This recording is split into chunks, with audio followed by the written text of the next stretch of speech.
Bienvenue dans le podcast Kilo Émotionnel, le podcast qui t'aide à décoder les vraies raisons qui te poussent à trop manger. Je suis Johanna Verdi, coach de vie, auteure du guide Mon cahier Kilo Émotionnel, créatrice du programme Déjeuner en paix et moi-même ancienne mangeuse compulsive. Si la nourriture te rend dingue, si tu te jettes sur la bouffe à la moindre contrariété, si tu rêves de perdre du poids mais que tu es incapable de tenir un régime plus de 2 jours ou 2 heures consécutives, tu es au bon endroit. Avec ce podcast, je vais te montrer comment sortir de l'obsession alimentaire et faire la paix avec ton assiette et ta balance pour que tu puisses enfin consacrer ton énergie à ce qui compte vraiment. Hello, cette semaine c'est Pâques et tu risques d'être entouré, pour ne pas dire submergé de chocolat. Et pour nous, mangeuses émotionnelles compulsives, franchement ça peut faire peur. Alors pour, on va dire, détendre un petit peu la situation et la tension autour du sujet, je voudrais commencer par te partager l'extrait d'un sketch. Les gens les plus forts de cette planète, c'est les gens qui sont capables de se modérer. 1 carré de chocolat. Je savais même pas qu'il y avait des carrés. Pour moi, il y avait un rectangle avec des décorations dessus. C'est quoi cette histoire de carré? Prévenez. Un yaourt, c'est qui c'est ouf? Un yaourt. Moi, j'achète des yaourts à 18h, à 19h, je fais une overdose à la vanille. Devant toi. Admettons, j'achète 6 yaourts, les 3 premiers, je les tue, je m'en rends même pas compte.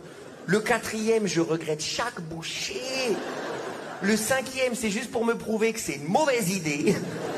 Et le 6e, je me dis, au moins comme ça, il n'y a plus de yaourt, le problème, il est réglé. Voilà.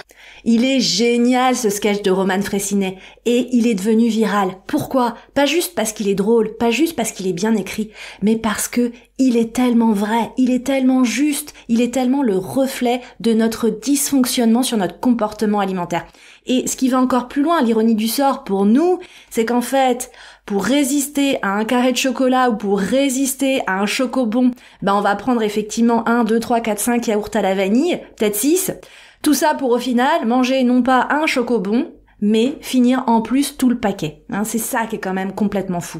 Donc aujourd'hui, je voudrais tout simplement te partager 7 mensonges sur le chocolat, cet aliment autant adoré que craint, qui paradoxalement te pousse à le manger en excès. Quand tu vas te libérer de ces mensonges, tu vas voir, tu pourras en manger de façon beaucoup plus légère, c'est le cas de le dire, sans excès et sans culpabilité. Alors le premier mensonge qu'on t'a fait avaler et que t'as vraiment intégré au plus profond de ta chair, c'est « si je commence, je pourrai pas m'arrêter ». Et tu vois, si tu te dis ça aujourd'hui, si je commence à manger du chocolat, je peux pas m'arrêter, en fait, tu te conditionnes, tu pars perdante, tu te dis que c'est impossible. Et forcément, tu vas te retrouver dans ce schéma de ce qu'on appelle la prophétie auto-réalisatrice. La réalité, c'est que c'est l'interdit qui crée la compulsion. C'est le fait de te dire que tu vas pas arriver à t'arrêter. Et c'est ce qu'on appelle la restriction cognitive. En travaillant dessus, tu résous déjà la moitié de tes problèmes, et ça, je t'en parle dans l'épisode 56, divise tes compulsions alimentaires par 2 avec cette méthode simple et gratuite. Oui, travailler sur la restriction cognitive, c'est simple, c'est gratuit, et tu vas voir, ça peut vraiment déjà te permettre d'améliorer grandement les choses avec tes compulsions alimentaires.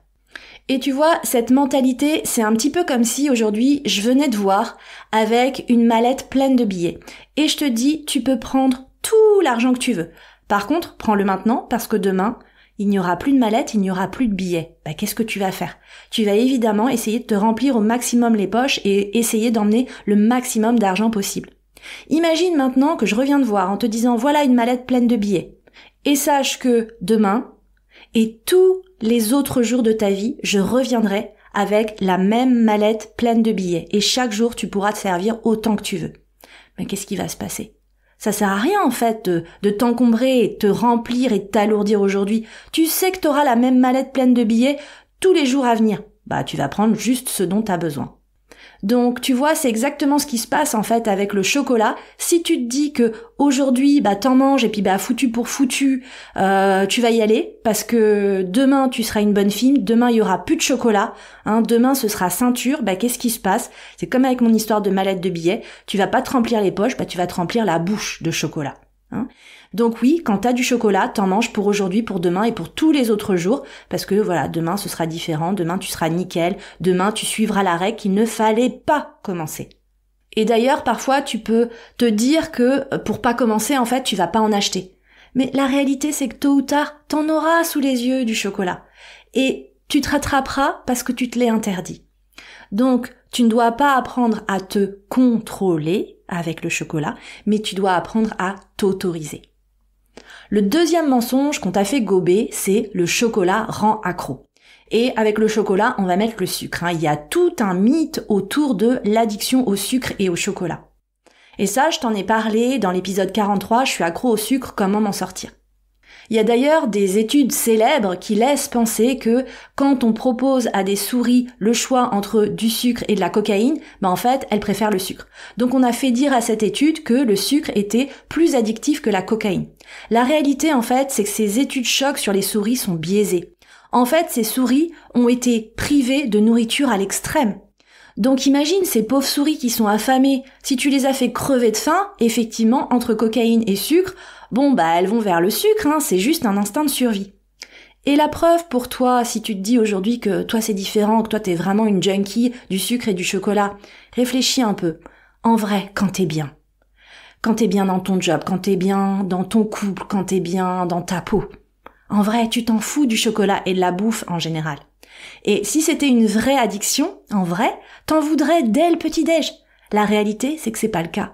Ce chocolat, en général, t'en as besoin en fin de journée, t'en as besoin quand t'as eu une contrariété, t'en as besoin parce que finalement, l'addiction, elle n'est pas du tout physiologique. C'est plus une forme de réconfort émotionnel.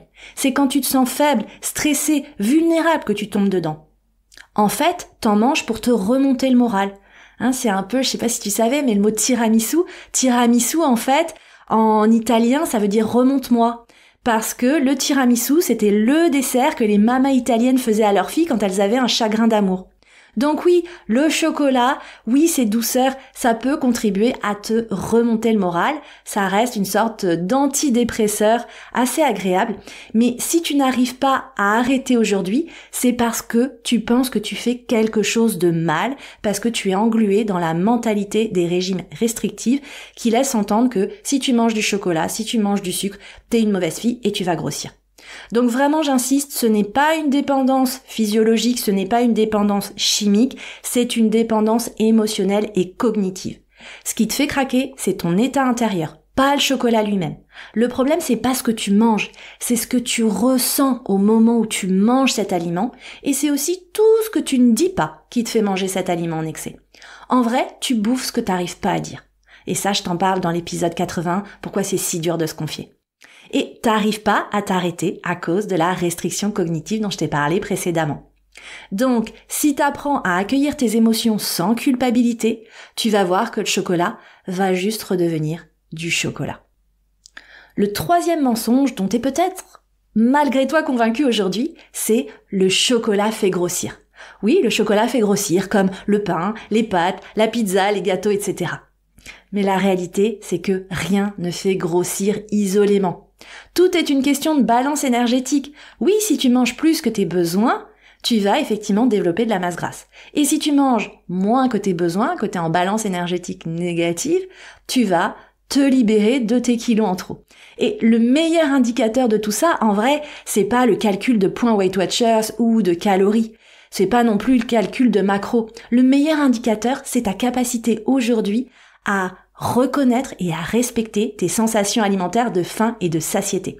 Ça, c'est vraiment une notion fondamentale et j'ai développé plusieurs épisodes sur le sujet et aussi mon programme Mission 30 jours Sensations alimentaires qui est vraiment un programme d'activation passage à l'action pour t'aider justement à retrouver cette intelligence-là, cette intelligence innée qu'on a tous en nous depuis notre naissance mais qu'on vient à perdre à cause de l'éducation, l'environnement dans lequel on évolue, la société omnubilée par les régimes et la minceur dans laquelle aussi on vit aujourd'hui.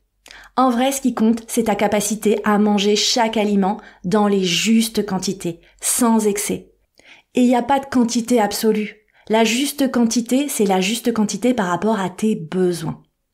Et si aujourd'hui, t'as peur de manger du chocolat parce que t'as peur de grossir, pose-toi la question de cette façon.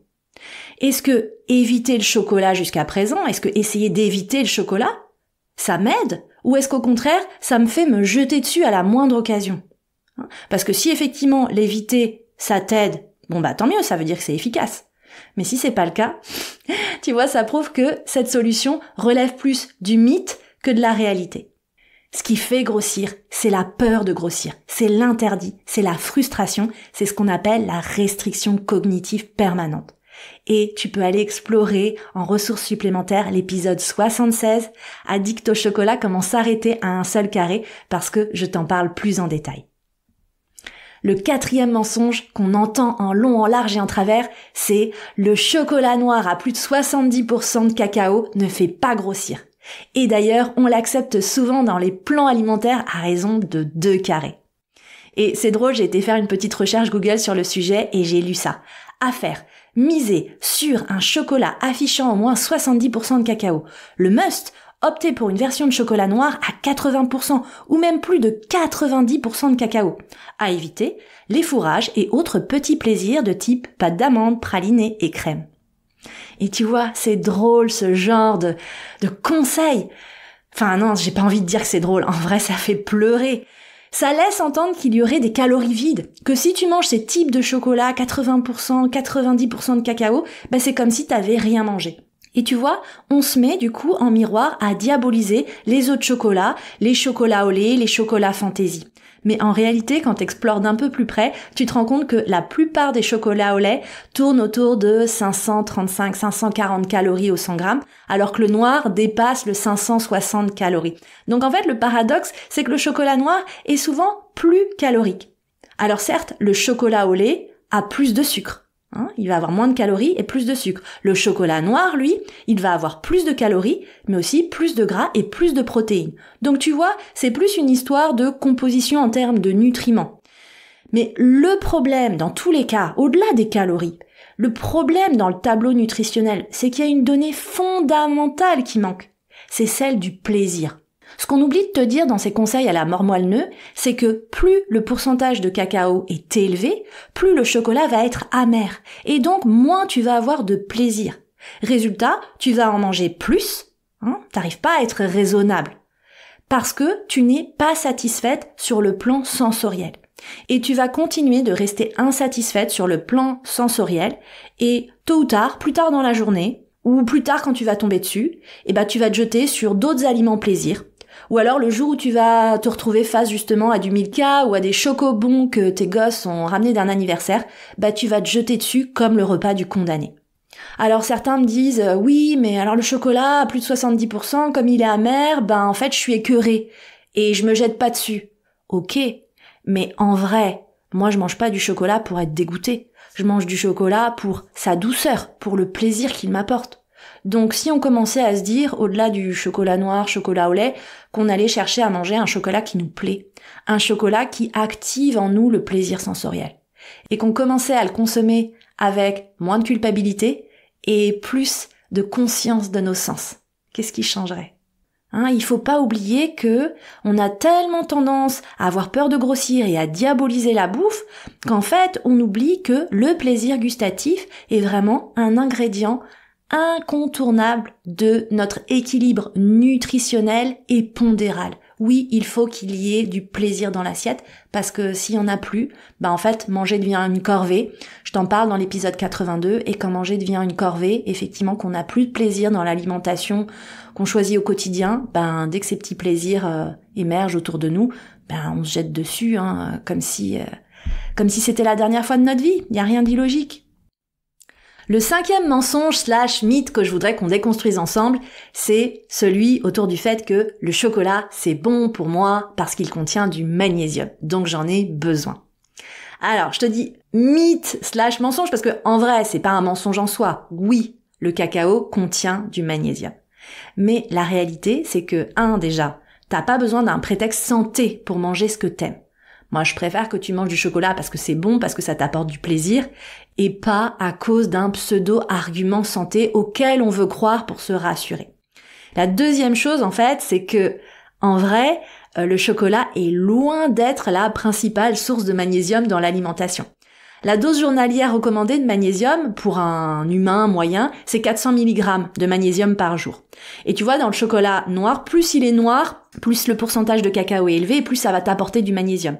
Donc dans le 70%, tu vas avoir 120 mg de magnésium, et dans le 90% de chocolat, tu vas avoir, 160 mg de magnésium. Donc tu dis, ah tiens, c'est intéressant.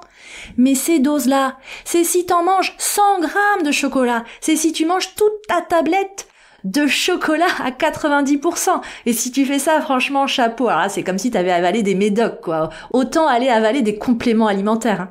Donc, tu vois, mange le chocolat pour le chocolat, pas pour le magnésium qu'il contient. Si tu veux vraiment aller chercher du magnésium, va manger tes fruits, tes légumes, tes céréales complètes, tes oléagineux, tout ce que tu sais déjà que tu dois manger. Viens ajouter des compléments alimentaires, ce sera moins douloureux que de te forcer à manger du chocolat à 90% dans l'espoir d'améliorer ton taux de magnésium, ça ferait pas du tout de sens. Hein.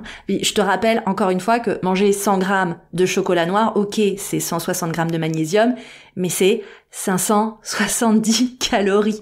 Hein, tu vois, donc il y a toujours aussi un ratio entre l'apport en calories et l'apport en nutriments. Il y a un moment, ok, il y a des nutriments, mais si je dois en manger une tablette entière, est-ce que il y a encore un bénéfice santé? Est-ce que le bénéfice santé est encore réel? Hein? Donc, la réalité, c'est que avant de nous apporter du magnésium, il fait surtout remonter la sérotonine. C'est un très bon antidépresseur et on le prend pour ce qu'il est. Une source de plaisir, une source de petit bonheur éphémère. Et je peux t'assurer que si tu le consommes avec tout tes sens et sans te dire que tu fais quelque chose de mal, franchement, t'auras pas besoin de manger toute la tablette. Toutes les filles qui travaillent avec moi s'en rendent compte dès les premiers jours. On n'a plus besoin de manger toute la tablette quand on se libère de la diabolisation. Donc mange ton chocolat pour le plaisir, pour le petit boost de bonheur éphémère, hein, et va le capturer ce bonheur. Hein, ne lui tourne pas le dos, mais s'il te plaît, ne va pas manger le chocolat pour le magnésium parce que c'est vraiment pas la meilleure équation. Et encore une fois, t'as pas besoin de justifier le bénéfice d'un aliment pour avoir le droit de le manger. Tant que tu fais ça, tu manges avec ta tête, tu manges pas avec tes sens, tu manges pas avec tes sensations alimentaires et tu vas dans le mur. Hein. Donc vraiment, arrête de manger avec ta tête, commence à manger avec ton corps, tes ressentis et ta confiance en toi. Ton corps, il sait ce dont il a besoin, si t'es capable de l'écouter. Le vrai bénéfice, c'est d'enlever la culpabilité, pas d'ajouter une étiquette santé à ton plaisir. Le 6e mensonge aussi qu'on nous a fait avaler, c'est « il faut mériter le chocolat ». Autrement dit, je le mangerai si j'ai été sage, si j'ai bien mangé, si j'ai fait du sport, ou si j'ai fait suffisamment attention avant. Et tu vois, ce mensonge, ça crée une dynamique de récompense-punition hyper infantilisante face à la bouffe. Et je t'invite vraiment à challenger cette façon de voir les choses. Depuis quand t'as besoin d'un bon point pour mériter du plaisir dans ta vie? Hein, t'es pas à la cantine en CE2. T'es libre. T'es libre de faire tes choix en conscience. Et rappelle-toi que aujourd'hui, à l'âge adulte, plus tu rends ton plaisir conditionnel, hein, j'ai le droit d'avoir du plaisir si j'ai fait ci ou ça, si je me suis comporté comme ci ou comme ça, et plus tu rends ce besoin de plaisir compulsif. Donc le chocolat, ça doit pas être une récompense à la souffrance, à la restriction. Tu vois, t'as pas besoin d'une sorte de médaille de la gentille fille ou de la régimeuse parfaite pour avoir le droit au plaisir. Et puis enfin, le 7e mensonge autour du chocolat que tu portes peut-être en toi aujourd'hui encore, c'est « je suis trop gourmande, je n'ai pas de volonté face au chocolat ». Et tu vois, cette croyance, c'est peut-être quelque chose que t'as entendu à ton sujet depuis l'enfance, de la part de tes parents, de tes grands-parents ou du reste de ta famille.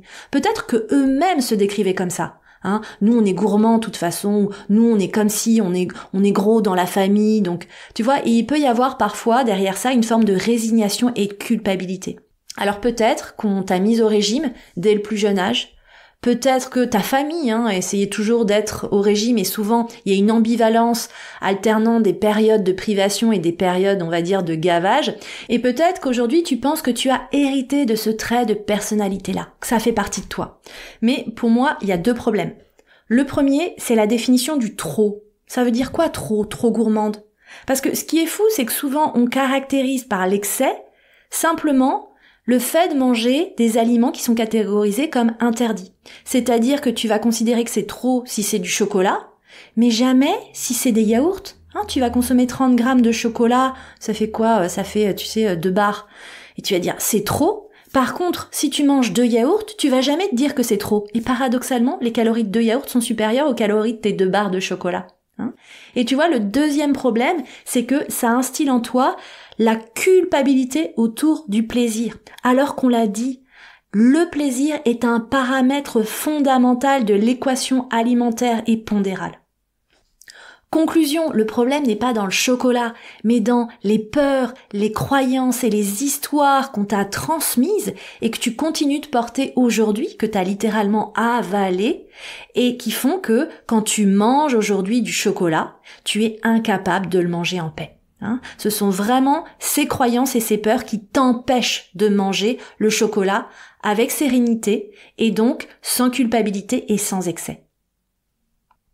Donc ton job, ça va être de commencer à apprendre à extraire le plaisir des aliments, de tous les aliments, et d'être capable de passer à autre chose dans ta vie.